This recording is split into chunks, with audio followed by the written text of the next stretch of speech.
Dios los bendiga, amados hermanos.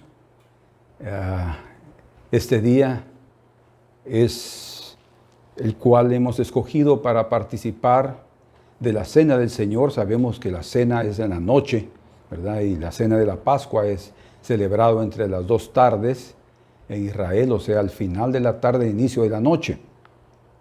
Sin embargo, debido a que nosotros no tenemos culto en la noche, lo hacemos en la mañana.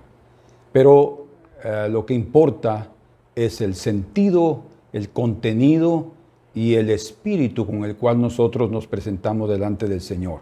Así es que hoy, que cada uno de nosotros vengamos con un corazón humilde, un corazón necesitado, pero también con un corazón sin ningún tipo de rencores, sin ningún tipo de falta de perdón, sino que en todo momento sintamos en nuestro corazón la aprobación del Espíritu Santo en relación a nuestro caminar. Oremos y después de eso participamos todos de la cena del Señor. Comemos el pan y bebemos el jugo de uva. Padre amado, muchas gracias por esta otra oportunidad en la cual hacemos memoria de ti, memoria de tu muerte, hasta que tú vengas. Señor, tú puedes en esta hora hacer milagros, hacer maravillas en medio de nosotros, librar a los oprimidos por el diablo, sanar a los que están enfermos, libertar a aquellos que están tristes, que están desanimados. Señor, levanta su ánimo y dales más de tu presencia, Señor. Que la unción de tu Espíritu Santo venga sobre nosotros en este momento. Nosotros te lo pedimos en el nombre precioso de Jesús, tu Hijo, nuestro Señor. Amén.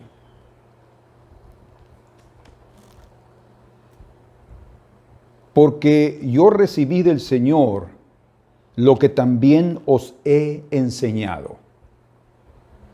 Que el Señor Jesús, la noche que fue entregado, tomó pan y habiendo dado gracias, lo partió y dijo: tomad, comed, esto es mi cuerpo que por vosotros es partido. Haced esto en memoria de mí. Esa parte ahí es muy importante. Nosotros vamos a comer este pan que representa el cuerpo de Cristo.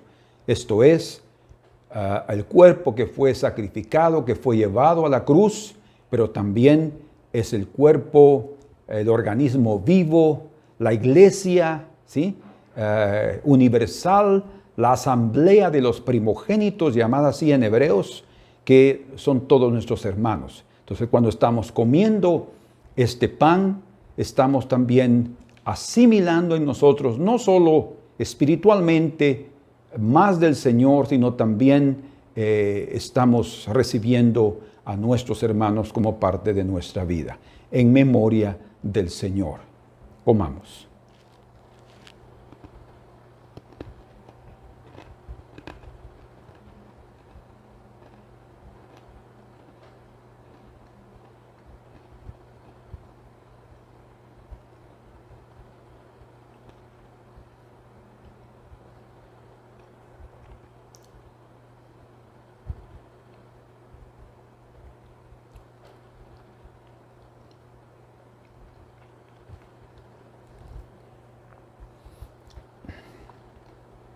Asimismo, tomó también la copa después de haber cenado, diciendo: esta copa es el nuevo pacto en mi sangre. Haced esto todas las veces que la bebiereis en memoria de mí. Notan que nuevamente, por segunda vez, el Señor dice: en memoria de mí. Necesitamos recordar la razón por la cual su cuerpo fue partido, nuestra culpa, pero a favor de nosotros, y también porque su sangre fue vertida en el Calvario, en la cruz, para perdonar nuestros pecados y limpiarnos de toda maldad. Nunca debemos olvidar eso, debemos siempre hacer memoria para sentirnos libres de cualquier condenación del enemigo.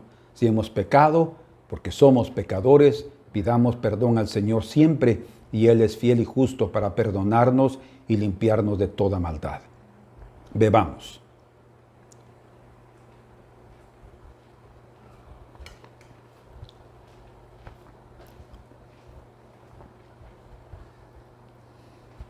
Porque todas las veces que comieres este pan y bebieres esta copa, la muerte del Señor anunciáis hasta que Él venga. Señor, nuestro anhelo es que un día comamos y bebamos contigo. Que sea un evento inolvidable, impactante en nuestros corazones, al estar delante de nuestro Redentor y Salvador, ya físicamente delante de nosotros, para participar de la obra que tú ya hiciste, Señor. Por favor, ven, Señor Jesús, Maranata, tu iglesia te espera, tu iglesia te anhela y este mundo te necesita, Señor. Gracias te damos. Amén.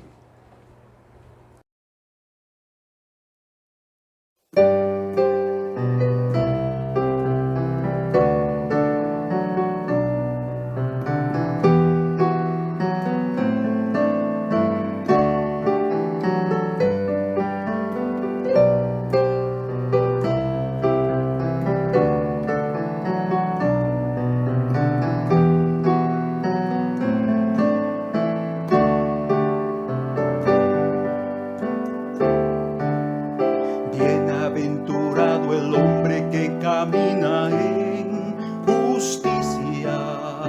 Bienaventurado el hombre que no sigue el mal consejo, no imita al pecador, ni al escarnecedor.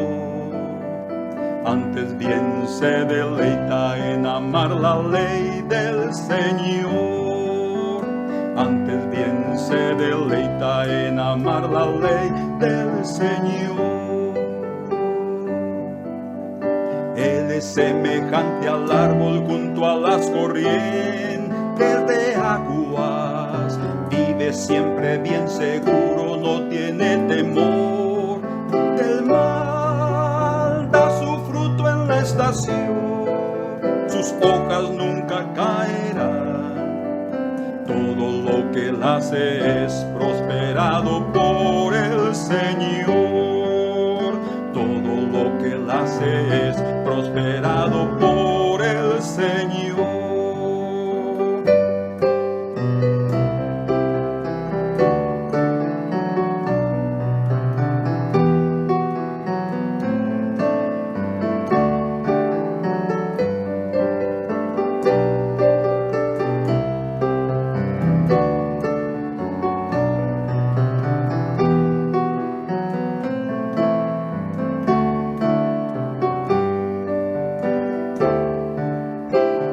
Así los malos que como el tamo lleva el viento, su senda los separa de entrar al paraíso. Solo el justo entrará en la celestial mansión. Bienaventurado el hombre que tiene en Dios salvación. Bienaventurado el hombre que tiene en Dios salvación.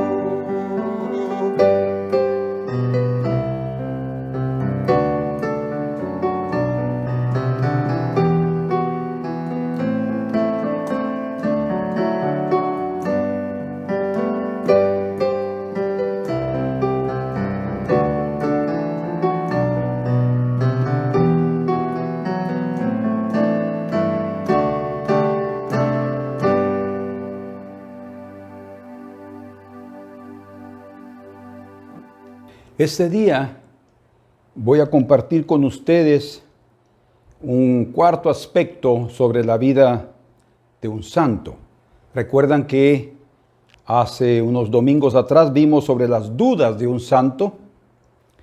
Luego vimos el consuelo para un santo, el consuelo de Dios, el conforto del Señor para un santo. El tercer mensaje fue el proceder o la forma de actuar de un santo. Y hoy veremos los fundamentos de un santo o los fundamentos del justo. En el Salmo 11, versículo número 1, leemos de esta manera: en Jehová he confiado.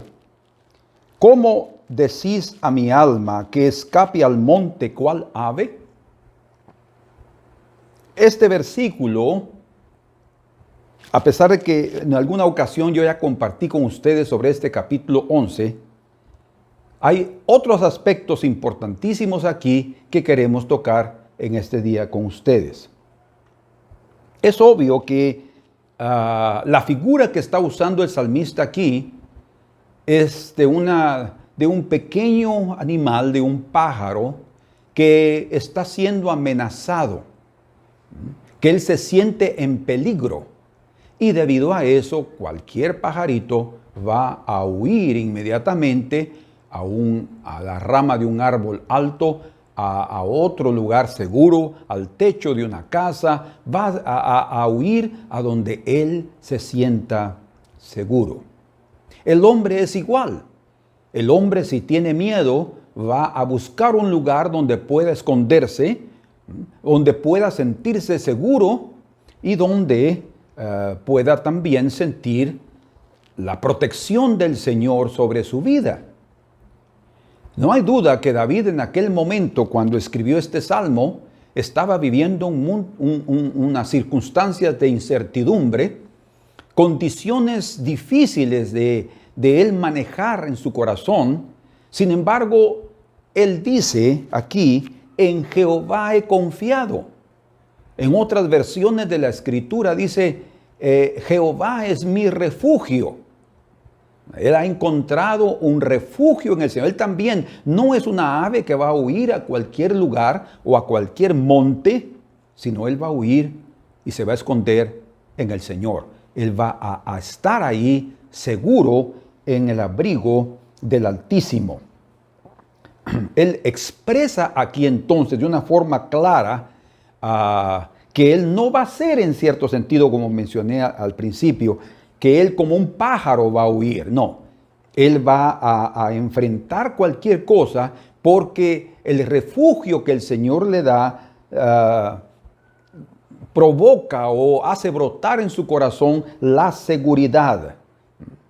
Muchas veces nosotros vamos a sentirnos amenazados, vamos a sentirnos que las circunstancias están siendo superiores a nosotros. Es el momento de confiar en el Señor.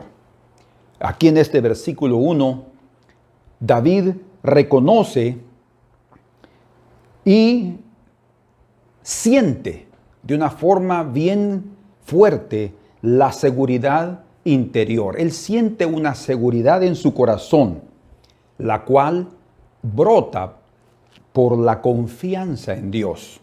O sea, nuestra confianza en el Señor hará con que nos sintamos seguros. Cuando no hay confianza, que confianza es una esperanza firme de lo que creemos que va a suceder. Confianza es esperar fielmente en el carácter poderoso de nuestro Dios, que Él nos protegerá. De tal manera que David aquí se sentía a salvo, se sentía libre de ansiedad y con la fuerza de los cielos en su corazón. Por tanto, si nosotros en momentos determinados no sentimos confianza, habrá inseguridad. Nosotros necesitamos esa confianza. Cuando nosotros estamos en el Señor, no tendremos miedo absolutamente de nada.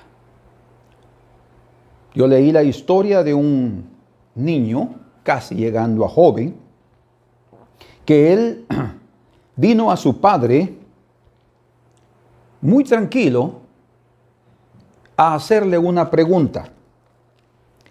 Y le dice: Padre, Satanás es mayor que yo? Y su padre le respondió, sí, hijo mío. Entonces, él hizo una segunda pregunta, tratando de encontrar los niveles o la jerarquía que él conocía o que estaban alrededor de él. Padre, ¿Satanás es mayor que tú? Y el padre le respondió, sí, hijo mío, él es mayor que yo, o es más grande que yo. Entonces el joven, al oír la respuesta de su padre, estaba muy sorprendido y hasta en cierto sentido un poco asustado. Pero, meditando nuevamente, hizo una tercera pregunta. Y él le dijo, Padre, ¿Satanás es mayor que Jesús? Y entonces oyó la respuesta contundente de su padre. No, hijo mío, Jesús es mayor que Satanás. Cuando oyó esa respuesta este jovencito, sonriendo se separó de su padre y dijo estas palabras, entonces yo no tengo miedo de él. Su confianza vino inmediatamente a su corazón, envolvió su corazón, porque él estaba refugiándose en el Señor. Es exactamente lo que el salmista David aquí dice, en Jehová he confiado. ¿Cómo me dicen que yo huya como un ave? No vamos a huir. Exactamente vamos a ver lo que Pedro dice en relación a tener que enfrentar a Satanás. Pero es muy importante que nosotros tengamos una confianza firme en el Señor. Debemos cada uno de nosotros sentir en el corazón esa plena confianza por la grandeza y el poder del Señor que Él gratuitamente, por su gracia, nos concede para que podamos enfrentar los peores enemigos que tenemos y las peores circunstancias que enfrentaremos siempre. La Escritura nos dice en Primera de Pedro, capítulo número 5 y versículo número 6, humillaos pues, dice la Escritura, vamos a leer ahí hasta el versículo número 11.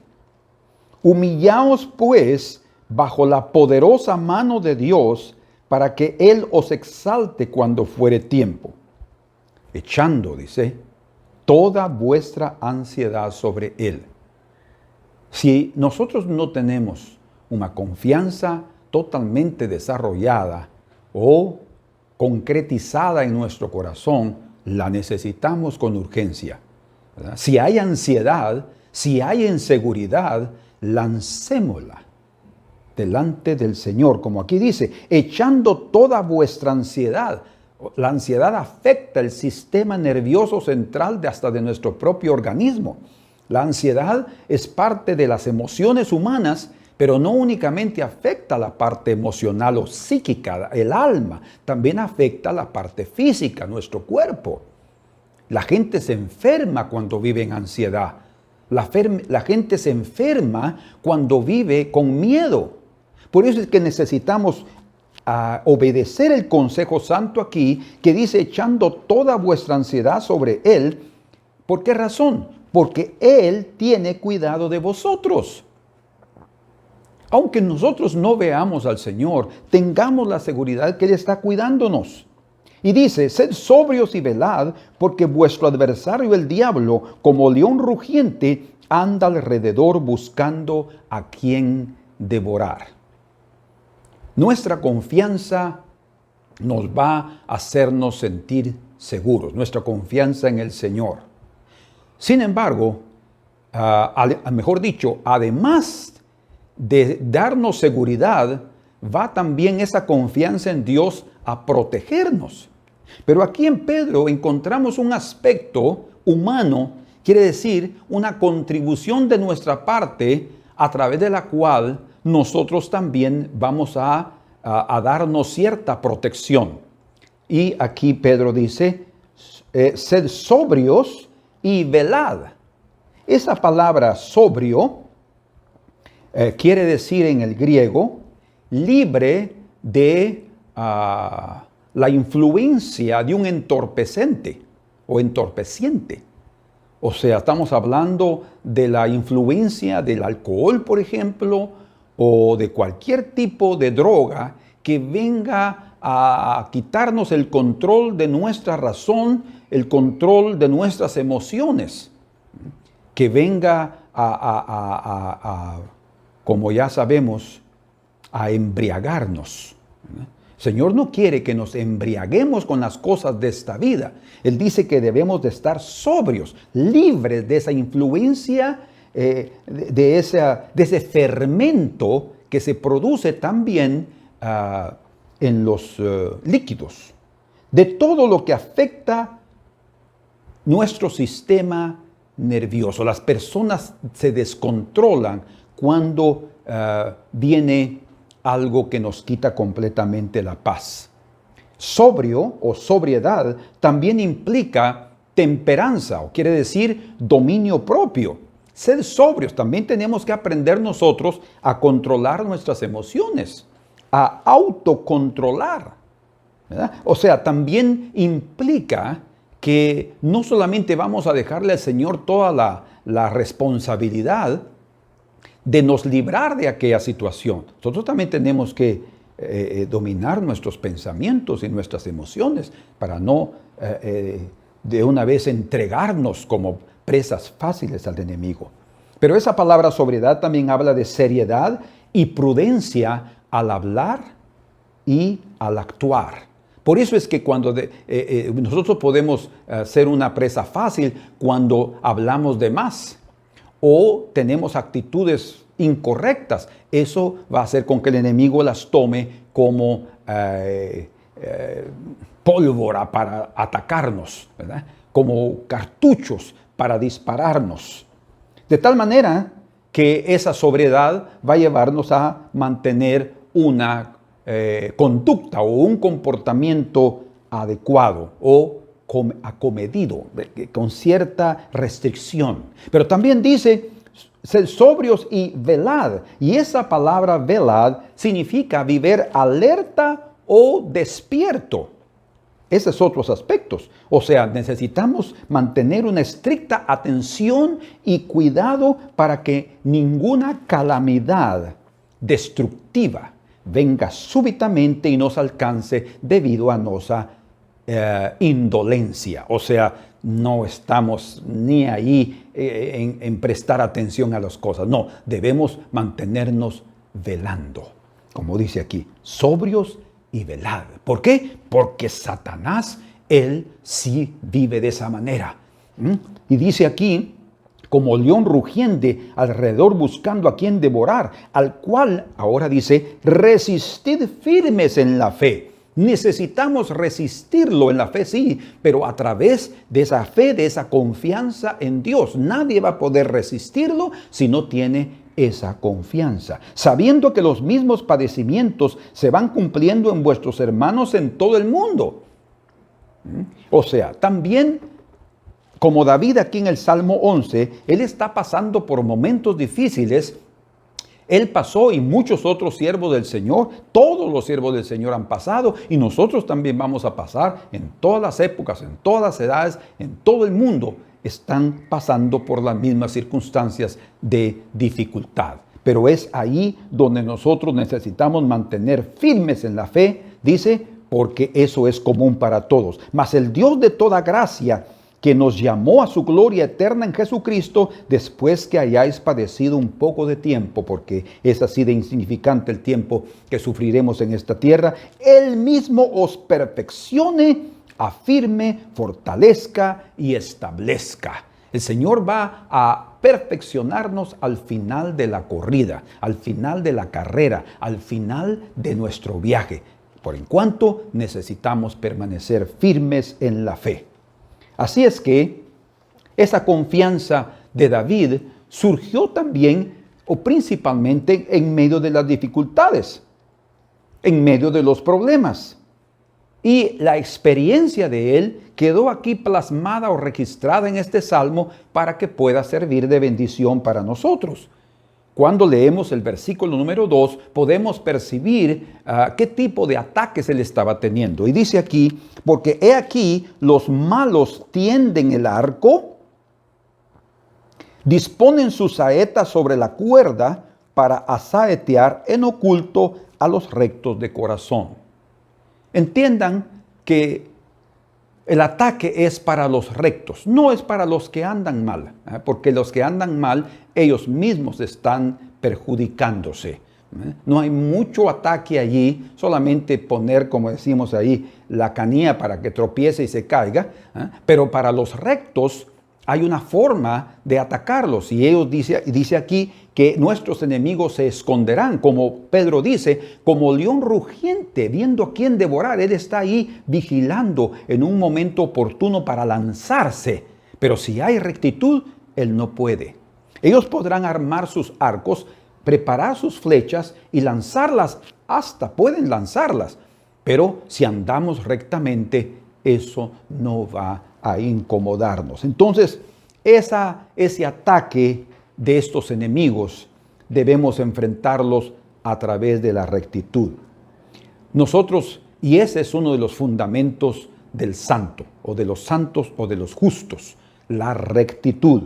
Los impíos van a atacar a ocultas, hacen el mal a escondidas, pero ese ataque súbito que ellos harán con toda la maldad de sus corazones y disimuladamente, no podrá ser prosperada, porque el Señor va a protegernos por nuestra confianza en Él y también por nuestra rectitud. Entonces aquí hay dos cosas muy importantes que no deben olvidar. Por tanto, debemos mantenernos libres de injusticias. Debemos de caminar de tal manera que este mundo no nos culpe de ser injustos, y también vivir libre de la inmoralidad, porque si algo realmente puede afectar nuestra vida cristiana es caer en inmoralidad o idolatría. Entonces, esto es parte también de la protección, como hemos dicho, del escudo que podemos tener.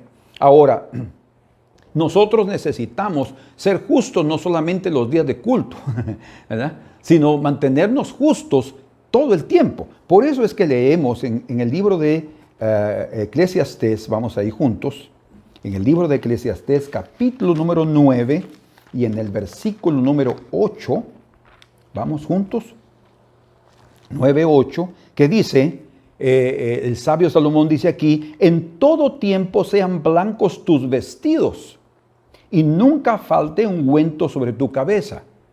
La rectitud de un justo. Recuerden que el tema es los fundamentos del santo, pero los fundamentos de un justo. ¿Cómo? ¿Cuáles son los fundamentos? Vamos a verlo. Existen áreas o versículos en la Escritura que nos muestran cuáles son esos fundamentos. En Mateo capítulo 7, verso 24 al 27, habla que la roca, que es Cristo, que está debajo de nosotros, es nuestro fundamento. Es sobre esa roca, esa base, que nosotros necesitamos edificar nuestra vida. Y solo así estaremos firmes. Por eso es que en Cristo no debemos tener temor al enemigo. Él va a tener miedo de nosotros porque un mayor que Él estará en nosotros. Pero aquí hay otra parte importante. El Señor quiere protegerme, pero yo también tengo que ponerme de mi parte. ¿Cuál es? En todo tiempo sean blancos tus vestidos, que significa librarnos de las manchas. Y no está hablando propiamente de vestidos externos, ¿verdad? No vamos a hablar a ser extremistas, de andar todo el tiempo de blanco. Sin embargo, esto sí era usado, por ejemplo, en el desierto.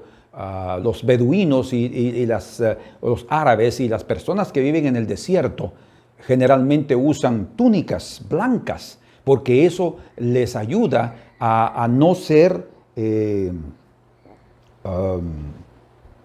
atacados por unas temperaturas muy altas.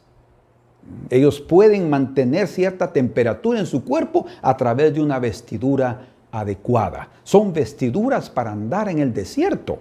vestiduras blancas, ¿verdad? Y nosotros estamos en un desierto espiritual y necesitamos vestiduras espirituales. Y esas vestiduras espirituales se consiguen a través de la rectitud. Por eso está hablando también aquí, y nunca falte ungüento sobre tu cabeza. El ungüento es la aprobación y la unción del Espíritu Santo. Además de nosotros ser rectos, viene también el aceite. Cuando somos rectos, viene el aceite. Cuando hay aceite, también nosotros tendremos más facilidad de andar en justicia, de andar en rectitud, de andar siempre con vestiduras blancas. Bueno, las vestiduras blancas en la Escritura, hablando específicamente de la esposa, son el testimonio celestial, el testimonio de Dios de que el proceder o la actitud de su iglesia, de nosotros en esta tierra, fue exactamente correcta delante del Señor. O sea, cuando lleguemos al cielo y Él nos dé las vestiduras blancas que vamos a tener, que no son propiamente físicas, ¿verdad? Esas cubrirán nuestra desnudez, aquella que Adán y Eva sintieron cuando pecaron. Ellos dicen que había algo que los cubría. Ellos no sabían que estaban desnudos, pero cuando pecaron se dieron cuenta que estaban desnudos. Esa desnudez espiritual que es cubierta por completo. Esas vestiduras son importantes delante del Señor. El Señor Jesucristo dijo en Mateo 6:25, dice, no os preocupéis por vuestro vestido, qué habéis de comer, qué habéis de vestir, dónde habéis de morar. O sea, ninguno de nosotros debe preocuparse por vestiduras físicas, si son lujosas, si son de marca, ¿verdad? Para que me respete. No, delante del Señor nosotros no debemos preocuparnos por las vestiduras físicas, pero sí debemos preocuparnos para tener las vestiduras espirituales blancas. Nosotros ya podemos, en cierto sentido, participar de esas vestiduras que nos serán concedidas, porque desde el momento que estamos con Cristo Jesús y desde el momento que estamos andando en justicia y en rectitud, esas vestiduras blancas ya están siendo vistas por seres espirituales. Nosotros no las vemos, pero ellos sí las ven y van a respetar eso celestial que hay en nuestras vidas. Entonces, esas vestiduras blancas que nos serán colocadas en los cielos son exactamente como leemos en Apocalipsis 19:7. Dice, alegraos y demos gloria al Señor, dice, porque han llegado las bodas del Cordero y su esposa se ha ataviado. Verso 8, pues le fue dado vestirse de lino fino, resplandeciente y puro, porque el lino fino son las acciones justas de los santos. Entonces, cuando llegamos al cielo y el Señor nos da esas vestiduras, lo que Él está diciendo es, aquí está tu recompensa por tus acciones justas en la tierra. Y eso es lo que nosotros queremos para Dios. No importa la vestidura física, pero para Él sí es importante la vestidura espiritual que Él nos dará ya en el cielo, como también Él nos cubre ya aquí a través del perdón por la sangre de nuestro Señor Jesucristo. Así es que nosotros queremos vivir atentos a cuidar esas vestiduras. Como dice Salomón, en todo tiempo sean blancos tus vestidos. Necesitamos cuidarlos, que no se manche nuestra vida, porque queremos agradar al Señor. Volviendo al Salmo 11, leemos allí que en el versículo número 4 hasta el versículo número 7 dice, Jehová está en su santo templo, Jehová tiene en el cielo su trono. Sus ojos ven, sus párpados examinan a los hijos de los hombres. Jehová prueba al justo, examina a los hijos de los hombres. Eso es sin acepción de personas. Él va a examinar, Él va a escudriñar, ¿sí? Él va a sondar el corazón del justo y también del impío. Y dice, verso 5, Jehová prueba al justo pero al malo y al que ama la violencia, su alma los aborrece.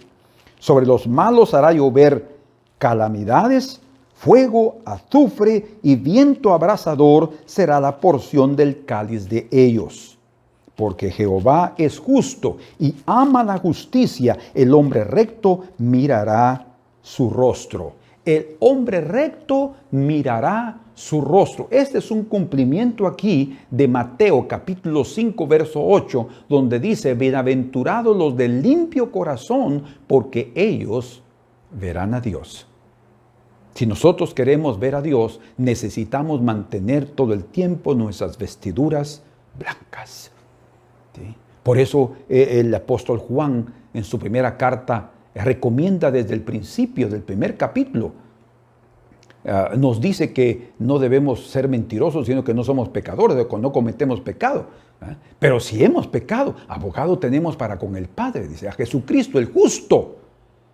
Si confesamos nuestros pecados, Él es fiel y justo de perdonarnos y limpiarnos de toda maldad. Entonces, no importa si hemos fallado, pidámosle perdón al Señor y sigamos adelante. Y mantengamos una actitud de justicia y de rectitud, lo que implica vestiduras blancas delante de su presencia. Entonces, el Señor está en el trono mirando para ver cuál es nuestra actitud, cuál es nuestra conducta, cuál es nuestro proceder.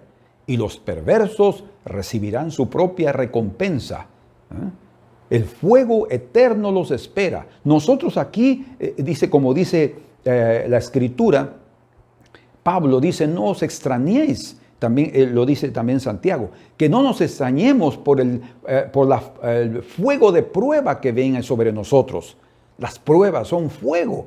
Ese fuego purifica nuestra vida y purifica nuestras vestiduras. Las circunstancias difíciles, los sufrimientos, las enfermedades purifican nuestra vida. Ese fueguito nos va a librar de aquel fuego eterno. Pero los malos tendrán ese fuego. Nosotros nunca lo veremos. ¿Por qué razón? Porque precisamos mantenernos blancos siempre en nuestras vestiduras, libres de toda contaminación de este mundo. Ahora entremos al versículo más importante que encontramos aquí en este capítulo 11 del libro de los Salmos. Importante en el sentido de que tiene mucho que ver con nosotros, ¿verdad? En el versículo 1 dice, Jehová, en Jehová he confiado, por eso yo puedo vivir seguro y puedo enfrentar a mis enemigos que me atacan a escondidas y que me lanzan dardos a escondidas, y por eso yo necesito el escudo de justicia. El escudo de justicia que va a proteger mi corazón, que representa mi mente, mis pensamientos. El escudo de justicia nos habla de caminar con rectitud. Así es que cada uno de nosotros vamos a tener eso en mente. Pero en el versículo número 3 dice aquí, si fueren destruidos los fundamentos, ¿qué ha de hacer el justo? Si fueren destruidos los fundamentos. Por eso el título es Los fundamentos de un santo, o sea, los fundamentos del justo. Y el enemigo quiere destruir esos fundamentos. Ahora, la pregunta es, ¿cuáles son los fundamentos de un justo o los fundamentos de un santo? El capítulo 11 lo dice claramente y expresa dos cosas muy importantes. Yo sé que en Hebreos capítulo 6, verso 1 al 3, ahí dice claramente, dejando a un lado, dice, los fundamentos, los rudimentos de la doctrina de Cristo. Dejando ya los rudimentos de la doctrina de Cristo, vamos adelante a la perfección. No significa que no debemos más considerarlos, sino que son parte de un fundamento. Aquí dice, no hinchando otra vez el fundamento del arrepentimiento de obras muertas, de la fe en Dios, de la doctrina de bautismo, de la imposición de manos, de la resurrección de los muertos y del juicio eterno. Y esto haremos si Dios en verdad lo permite. O sea, estos son partes de ese fundamento, pero aquí estamos hablando de doctrina. Pero el fundamento de un justo, el fundamento de un justo, de un santo, tiene mucho que ver con su proceder. Un proceder que va a imitar al Señor Jesucristo. Entonces aquí en el Salmo 11 se revelan dos cosas importantes en relación al fundamento. Porque si ese fundamento es destruido, principalmente en estos días que estamos viviendo, no podremos resistir. La primera cosa entonces es nuestra confianza en Dios. En Hebreos capítulo 4, verso 16, dice, entrad pues confiadamente al trono de la gracia. Hay personas que ya no tienen confianza en orar. Han perdido su fe. Hay personas que ya no tienen más confianza en leer las Escrituras. Pueden llegar a perder su confianza en la legitimidad y en lo celestial, en lo divino de este libro. Esa confianza nosotros debemos de permanecer con ella hasta el final de nuestra caminata. Principalmente en estos días en los cuales seremos atacados grandemente por nuestra fe en el Señor. Entonces, y vamos tal vez hasta perder cosas materiales, nuestros propios bienes nos pueden ser quitados y nuestra confianza en el Señor nos va a mantener firmes. Y el segundo fundamento es nuestra rectitud. No que nosotros vamos a confiar en lo que nosotros hacemos, no, es el Señor quiere que nosotros seamos personas correctas, ¿verdad? Que hagamos lo correcto, que tomemos decisiones honestas, de rectitud. Entonces, estas dos cosas son parte del fundamento. La confianza en Dios, ¿sí? Porque si los hombres comienzan a confiar en una religión falsa, si comienzan a confiar en sus propias justicias, si comienzan a confiar en un Dios que no es el Dios de la Biblia, si comienzan a confiar en el sistema de este mundo, no hay más esperanza para su fe. Por eso es que nuestra confianza en Dios debe permanecer a todo costo. Y segundo, una vida recta, imitando en nuestro modelo celestial que es Cristo Jesús. Cuando los fundamentos de una vida, de una familia, de una iglesia o de una sociedad se pierden, no hay más esperanza. Por eso dice aquí, él hace la pregunta, si fueren destruidos los fundamentos, ¿qué ha de hacer el justo? ¿Qué hará el santo? Tenemos que cuidar esos fundamentos. ¿Cuáles son? Nuestra confianza en Dios y nuestra rectitud. Como dice en Ezequiel capítulo 18, del versículo 23 al 32, el Señor dice, yo no quiero la muerte del impío, más que el impío se convierta. Pero si el justo se desvía, todo lo que él hizo de justicia no le será tomado en cuenta, dice. Si se desvía, ahí mismo lo dice, ustedes pueden leerlo después, Ezequiel 18, del verso 23 al 32, ahí dice que lo que tiene que hacer es convertirse otra vez, venir al Señor, no andar en ese camino, porque si él se desvía, no va a decir, no importa, lo que él hizo de justicia se le va a considerar. No, ahí dice claramente que no le va a ser tomado en cuenta. Entonces él dijo, él dice ahí al final, en el versículo 32, yo no quiero la muerte de un justo. No quiere ni la muerte de un perverso, mucho menos la muerte de un justo. Pero es necesario que el justo se mantenga en justicia. Por tanto, aunque este mundo en el cual ahora vivimos se convierta en una total Sodoma y Gomorra, los justos, los santos, debemos mantener nuestras vestiduras o nuestros vestidos blancos como la nieve, sin ninguna contaminación. Eso quiere decir no abandonar las enseñanzas de nuestro Señor, no abandonar nuestra confianza en lo que Él nos dio y continuar en nuestra rectitud. Hermanos, perdonen que les esté repitiendo esto, pero créanlo, nosotros lo vamos a necesitar en estos días. Si esos fundamentos no se mantienen firmes, no vamos a resistir.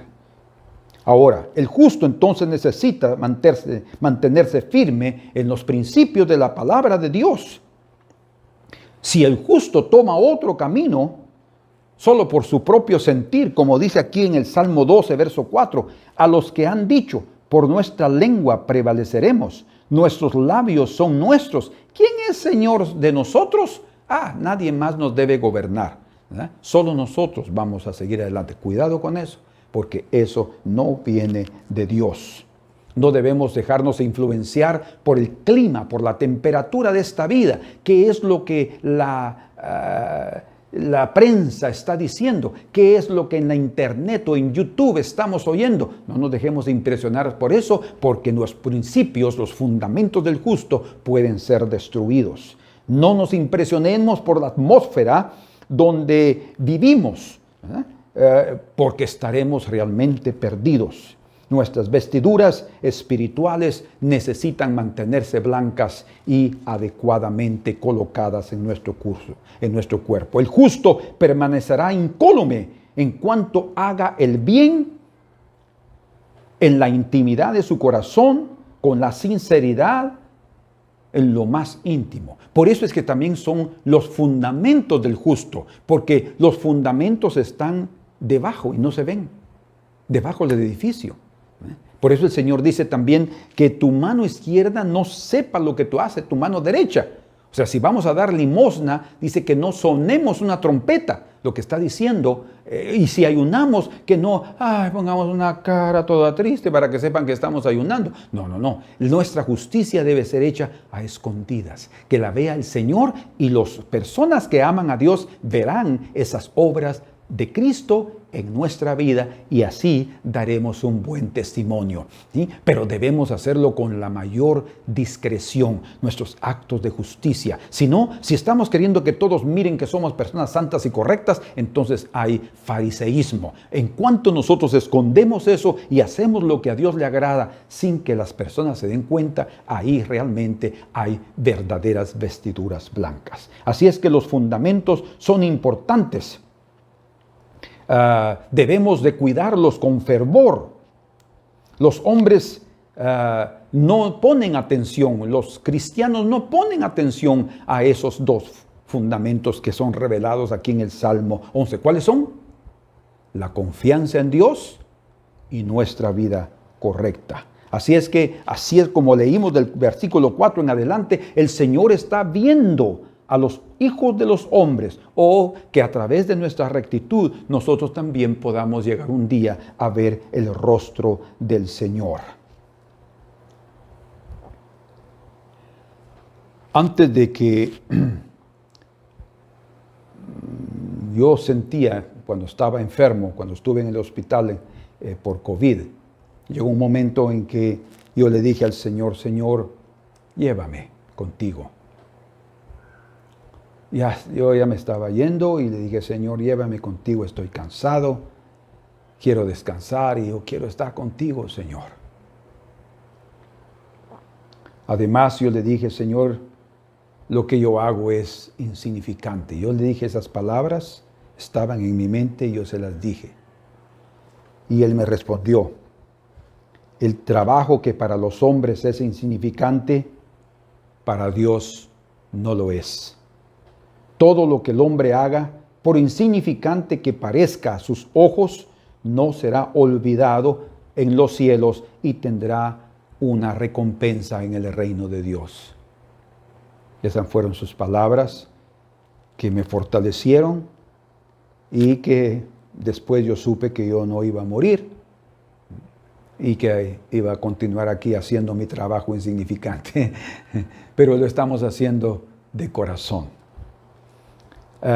Se cuenta la historia de la construcción de una gran catedral.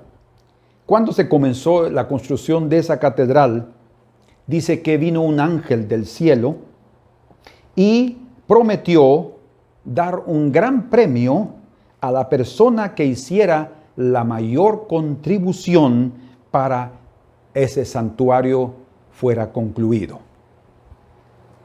A la medida que el predio comenzaba a construirse y comenzaba a subir, las personas comenzaron a especular y a preguntarse quién ganaría el gran premio. Y se preguntaban, ¿será el arquitecto? ¿Será el encargado de la obra? ¿Serán los carpinteros o los artesanos especialistas en oro, en acero, en latón o en vidrio? O tal vez el carpintero especialista que va a construir la parte principal del altar. Cada uno se preguntaba. Y cada uno de los trabajadores hizo lo mejor, entregó lo mejor de sí para hacer un buen trabajo, hasta que la catedral se convirtió en una obra de arte. Pero cuando llegó la hora de anunciar, para anunciar el vencedor, quién había ganado el premio, todos ficaron asustados. El premio se entregó a una señora anciana del campo, muy mal vestida. Ella hizo algo. ¿Qué fue lo que ella hizo? Todos los días, durante el período de la construcción de la catedral, se dice que ella llevaba fielmente el heno, la comida, para que comiera el buey que llevaba y empujaba con su carruaje o jalaba su carruaje el mármol que sería usado por el escultor. ¿Insignificante trabajo? Delante del Señor, no. Algunos piensan que pueden hacer algo extraordinario y algo que impresione a las personas. Pero el Señor toma en cuenta también las cosas pequeñas. La vida de esta anciana es un ejemplo para nosotros, para que no vivamos según las apariencias de este mundo, cuidándonos con las vestiduras materiales, físicas o aquellas que las personas ven. Vestidos lujosos que a las personas les gusta porque es un símbolo de estatus, pero que menosprecian las vestiduras humildes y desconocen por completo las vestiduras espirituales.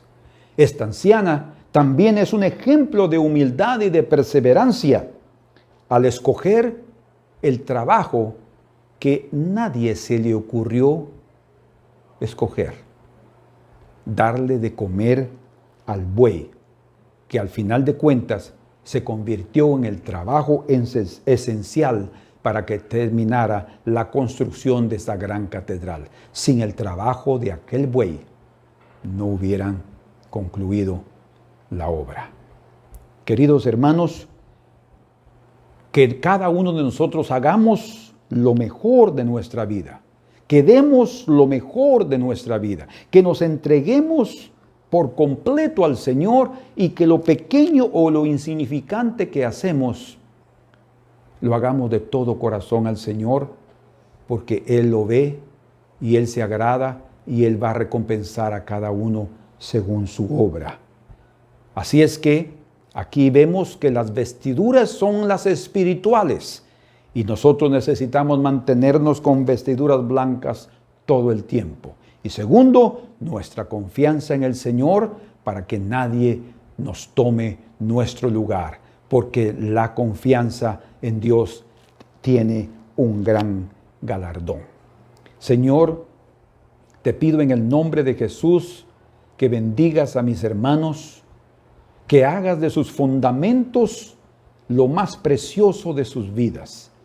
Señor, que encubran ese fundamento de tal manera que el enemigo no pueda destruir esos fundamentos, porque destruyendo el fundamento, el edificio, la vida, la institución es también destruida.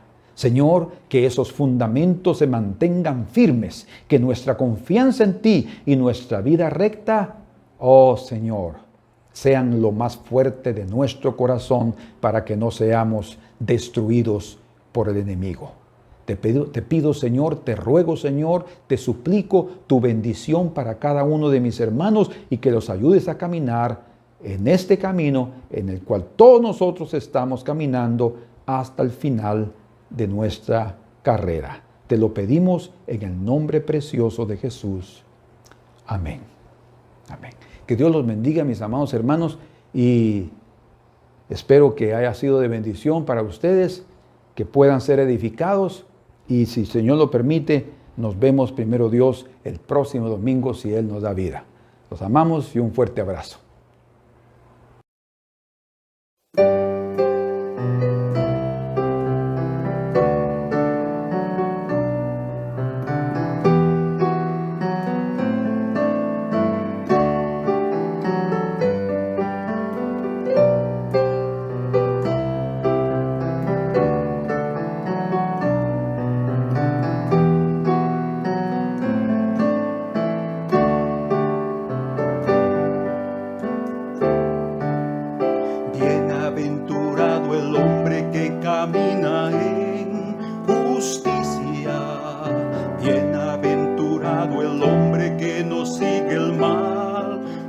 consejo no imita al pecador, ni al escarnecedor. Antes bien se deleita en amar la ley del Señor. Antes bien se deleita en amar la ley del Señor. Él es semejante al árbol junto a las corrientes de aguas. Vive siempre bien seguro, no tiene temor del mal. Da su fruto en la estación, sus hojas nunca caerán. Todo lo que él hace es prosperado por el Señor. Todo lo que él hace es prosperado por el Señor.